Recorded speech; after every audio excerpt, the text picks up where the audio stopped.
সবচেয়ে বেশি চেয়ারম্যানরা দায়িত্ব পালন করছেন এবং এখন তো সব জায়গায় চেয়ারম্যান এবং যেখানে চেয়ারম্যান মারা গেছেন এক জায়গায় চেয়ারম্যান, কিন্তু বেশিরভাগ জায়গাতে কিন্তু সব জায়গায় প্রশাসকরাও যেহেতু নির্বাচিত নন, কাজে তারা কিন্তু গ্রাম আদালত পরিচালনা করতে পারছেন না।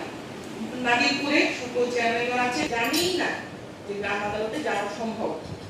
আপনারা উপজেলার সকল উদ্দেশ্যই হলো যাতে আপনারা এটা প্রচার করতে পারেন, যাতে মানুষ জানে যে আসলে সেটাই প্রয়োজন হবে না।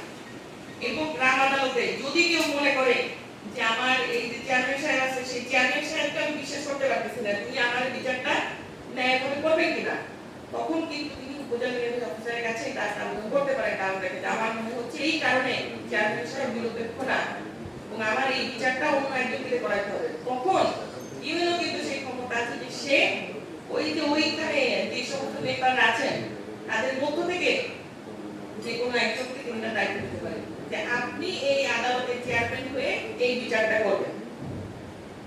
তাহলে দেখেন তো সমস্যা যত আছে সমাধান কিন্তু তত আছে। স্থানীয়ভাবে সমস্যাগুলো যে ধরনের হয় সেই সমস্যাগুলো সমাধানের উপায় এখানে রাখা হয়েছে। আবার ধরুন ইউনিয়ন পরিষদে এমন কিন্তু হতে পারে যে ঘটনা দুই ইউনিয়নের মানুষের মধ্যে হলো, তখন কি হবে? তখন দেখবেন ঘটনাটা কোথায় ঘটছে।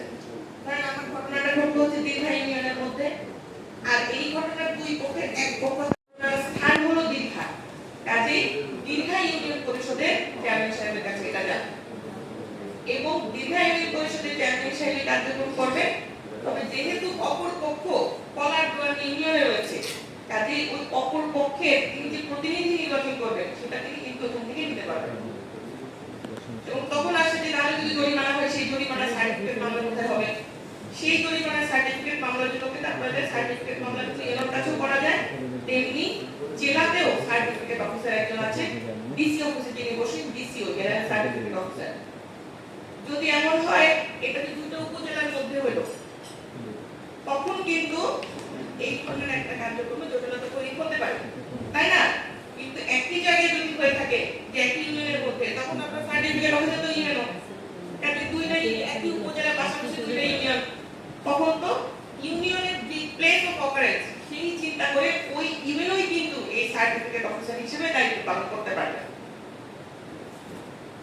কাজে আপনারা এই জিনিসটা একটু প্রচার করবেন, সবাই একটু জানাবেন। আপনারা সবাই যে জায়গায় আছেন প্রতিদিনই আপনারা কিন্তু কোনো না কোনো বিরোধের কথা জানেন, প্রতিদিনই কিন্তু জানতেছেন না যে দুই পক্ষের মধ্যে ঝগড়া থেকে তার কি করলো, বেড়াটা ভেঙে ফেললো, কেউ একটু রাগ হয়ে বললো যে এই গাছ আমার সীমানার মধ্যে পড়ছে বা এই গাছ আমি লাগাইছি ওই ওর মধ্যে পড়ছে গিয়ে কেটে ফেললো।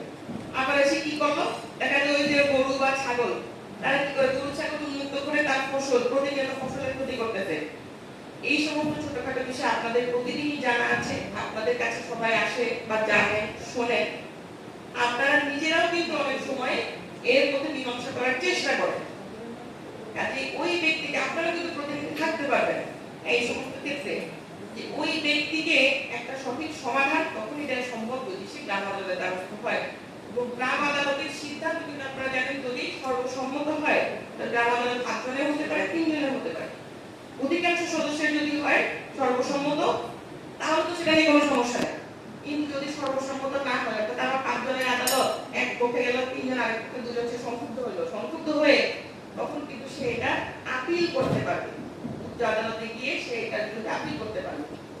আর যদি এমন হয় যে দুই পক্ষে সমান তখন ওই যে চেয়ারম্যান একজন রয়ে গেছে, সেই চেয়ারম্যান কিন্তু তার বিচার বুদ্ধি খাটিয়ে তিনি একটা নির্ণয় করতে পারবেন।